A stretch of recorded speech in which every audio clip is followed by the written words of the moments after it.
Hello friends, welcome to Rishu creations. Friends, ఇదైతే సంధ్య విలేజ్‌ల ప్రేమ కథ. చాలా బాగుంటుంది ఫ్రెండ్స్. ప్లీజ్ మీకు కనుక ఈ వీడియో నచ్చినట్లయితే తప్పకుండా లైక్ చేసి సపోర్ట్ చేయండి. ఇక కథలో అయితే సంధ్య అలా బీచ్లో కూర్చొని ఏదో విషయం గురించి దీర్ఘంగా ఆలోచిస్తూ ఉంటుంది. ఇక అంతలోనే పిల్లలు ఆడుకుంటూ గట్టిగా శబ్దాలు చేస్తూ ఉండడంతో ఒక్కసారిగా సంధ్య ఉలిక్కిపడి లేస్తుంది. చూసేసరికి చాలా టైం అయిపోతుంది. ఇక సంధ్య, అమ్మో, నేను విషయం గురించి ఆలోచిస్తూ ఇంతసేపు ఇక్కడే కూర్చున్నాను. అమ్మ నాన్న నేను ఇంకా ఇంటికి రాలేదని కంగారు పడుతూ ఉంటారని ఆటో ఎక్కి కూర్చొని సంధ్య మళ్ళీ ఆలోచిస్తూ ఉంటుంది. తన ఫోన్ నెంబర్ కానీ తన కాంటాక్ట్ కానీ ఏది నా దగ్గర లేదు.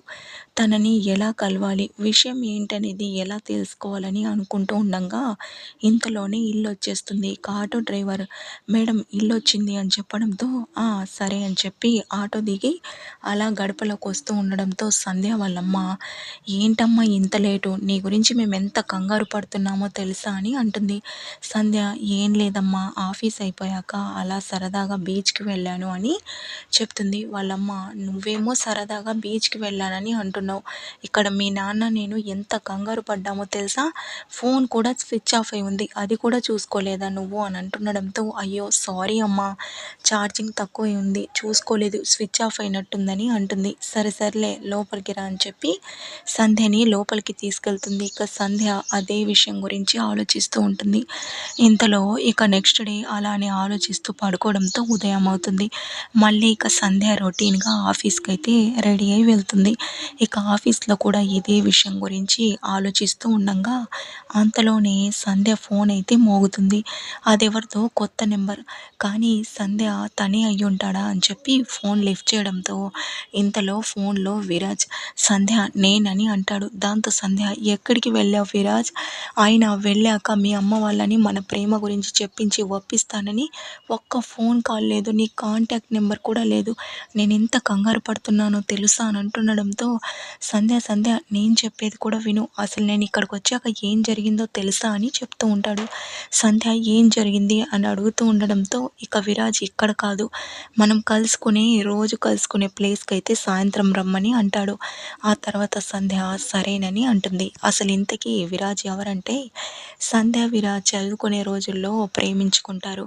అలాగే చదివయ్యాక పెళ్లి చేసుకోవాలని అనుకుంటారు. ఇంతలో విరాజ్కి క్యాంపస్ సెలక్షన్లో జాబ్ అయితే వస్తుంది. ఇక విరాజ్ సంధ్యతో, సంధ్య మనం ఇప్పుడే పెళ్లి చేసుకుంటే లైఫ్లో ఎలా ఎదగగలం, నాకు ఎలాగో జాబ్ వచ్చింది కదా, ఒక 6 months జాబ్ చేశాక అప్పుడు మా అమ్మ వాళ్ళని ఒప్పిస్తానని అంటాడు. ఇక్కడ సంధ్య కూడా చదువైపోవడంతో పెళ్లి చేయాలని వాళ్ళ అమ్మ వాళ్ళు అనుకుంటారు. కానీ సంధ్య, లేదు నేను జాబ్ చేయాలని, ఎలాగైనా ఒక 6 months అన్నా నాకు జాబ్ చేయనివ్వండి, అప్పుడు నేను జాబ్ చేసినట్టు నా కల కూడా నెరవేరుతుంది, అప్పుడు మీకు ఇష్టం వచ్చిన వాళ్ళని పెళ్లి చేసుకుంటానని ఏదో ఇంట్లో అయితే ఒప్పిస్తుంది.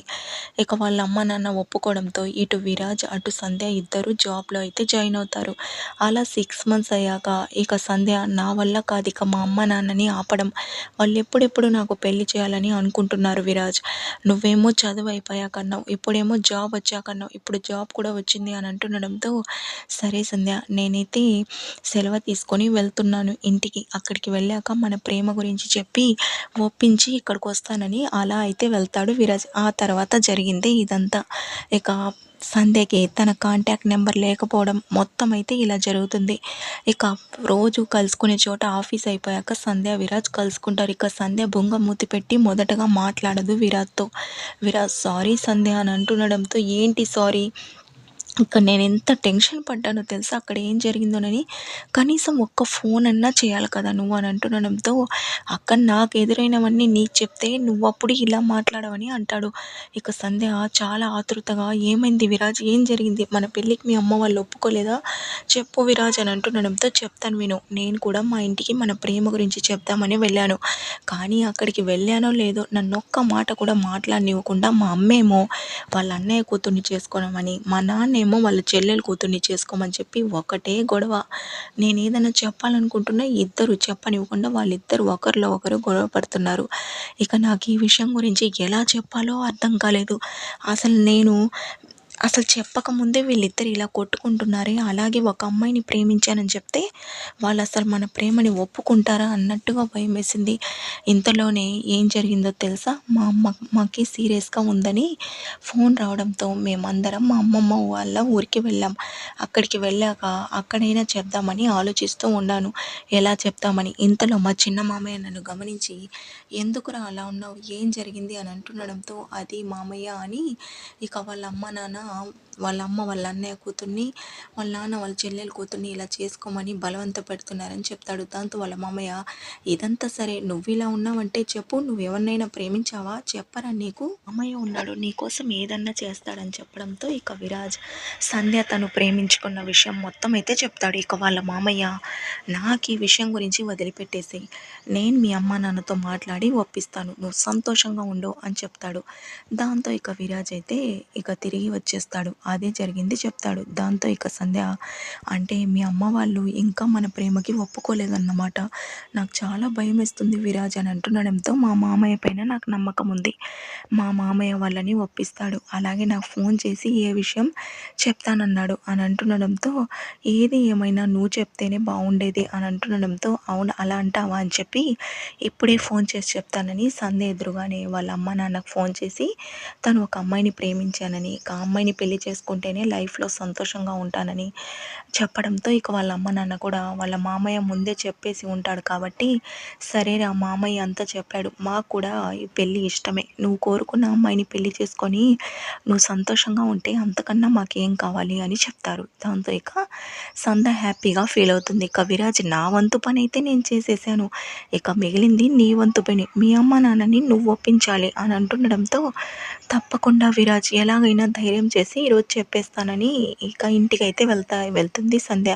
ఇంటికి వెళ్ళాక వాళ్ళ అమ్మతో కావాలని ఇంట్లో పనులన్నిట్లో కల్పించుకొని చేస్తూ ఉంటుంది. ఇక వాళ్ళ అమ్మకి డౌట్ వస్తూ ఉంటుంది. ఎప్పుడూ పని చేయని సంధ్య ఏంటి ఈరోజు అన్ని పనుల్లో హెల్ప్ చేస్తుందని, "ఏంటి సంధ్య విషయం" అని అంటుండడంతో, "అయ్యో ఏం లేదమ్మా" అని అంటుంది. ఇక డైనింగ్ టేబుల్ దగ్గర భోజనానికి కూర్చుంటారు సంధ్య, వాళ్ళ అమ్మ, వాళ్ళ నాన్న. ఇక సంధ్య, "అది నేను" అని అంటుండడంతో, "ఎందుకమ్మా నసుకుతున్నావు? మా దగ్గరే నీకు మొహమాటం ఏంటి? నువ్వు ఏం చెప్పాలనుకున్నా ధైర్యంగా చెప్పమంటాడు" సంధ్య వాళ్ళ నాన్న. ఇక సంధ్య, "అది అమ్మ, నాన్న నేనొక ఆ అబ్బాయిని ప్రేమించాను" అని అంటుండడంతో, "ఏంటి ఆ అబ్బాయిని ప్రేమించావా? ఇక్కడేమో మేము మీ పెళ్లి కోసం అన్ని ఏర్పాట్లు చేస్తుంటే, అలాగే మీ మేనత్త కొడుక్కి నీకిచ్చి పెళ్లి చేయాలని నిర్ణయించామని" అంటారు. దాంతో ఇక సంధ్య, "అమ్మ అది నేను ఆ అబ్బాయిని తప్పక ఇంకెవరిని పెళ్లి చేసుకోనమ్మా" అని అంటుండడంతో వాళ్ళిద్దరూ పక్కున నవ్వుతారు. దాంతో సంధ్య, "ఎందుకు నవ్వుతున్నారు" అని అంటుండడంతో, "నువ్వు నాకు పనిలో హెల్ప్ చేస్తున్నప్పుడే తెలుసు నువ్వు ఏదో చెప్పాలనుకుంటున్నావని. అలాగే ఆ అబ్బాయి గురించి మాకు కూడా తెలుసు. ఆ అబ్బాయి చాలా మంచివాడు. తను నీకన్నా ముందే మా ఇద్దరిని కలిసి మీరిద్దరూ ప్రేమించుకున్న సంగతి అలాగే మొత్తం చెప్పేసాడులే" అని అంటుండడంతో ఇక సంధ్య, "అమ్మ విరాజ్" అని చెప్పి నెక్స్ట్ డే ఇక ఆఫీస్‌లో విరాజ్‌ని కలిసి, "నన్ను ఎంత కంగారు పెట్టేశావు. నువ్వే మా అమ్మ నాన్నతో ముందే మాట్లాడినప్పుడు నన్నెందుకు మాట్లాడమన్నావు" అని అంటుండడంతో, "మరి నన్నైతే నువ్వు అపార్థం చేసుకోలేదా? అయినా ఆ టెన్షన్ నీకు కూడా ఉండాలని అలా చేశాను. అయినా నువ్వు మళ్ళీ ఎలా చెప్పగలుగుతావో ఏమోనని నేనే ముందుగా కలిసి చెప్పాను" అని చెప్పడంతో ఇక సంధ్య బుంగ మూతి పెట్టి అలా కూర్చుంటుంది. ఇక విరాజ్, "సారీ సంధ్య, ఇదంతా మన కోసమే కదా, మన ప్రేమ కోసమే కదా, ఏదో సరదాగా అలా చేశానులే సంధ్య, ప్లీజ్ నన్ను క్షమించవా" అని ఇక బ్రతిమిలాడుతూ ఉంటే సంధ్య చాలా హ్యాపీగా ఫీల్ అవుతుంది. ఇక ప్రేమగా విరాజ్ అయితే సంధ్యని గుండెలకి హత్తుకుంటాడు. అలా ఇక వీళ్ళిద్దరి ప్రేమనైతే వీళ్ళు గెలిపించుకుంటారు. పెద్దవాళ్ళనైతే ఒప్పించుకుంటారు వీళ్ళ పెళ్లి కోసం. అలా ఇక సంధ్య విరాజ్‌ల కథ అయితే సుఖాంతమవుతుంది. ఇద్దరు పెద్దవాళ్ళ సమక్షంలో సంధ్య విరాజ్ పెళ్లి జరగడంతో వాళ్ళ ఆనందానికైతే అవధులుండవు. ఫ్రెండ్స్ ప్లీజ్ మీకు కనుక ఈ వీడియో నచ్చినట్లయితే లైక్ చేయండి. Thank you for watching.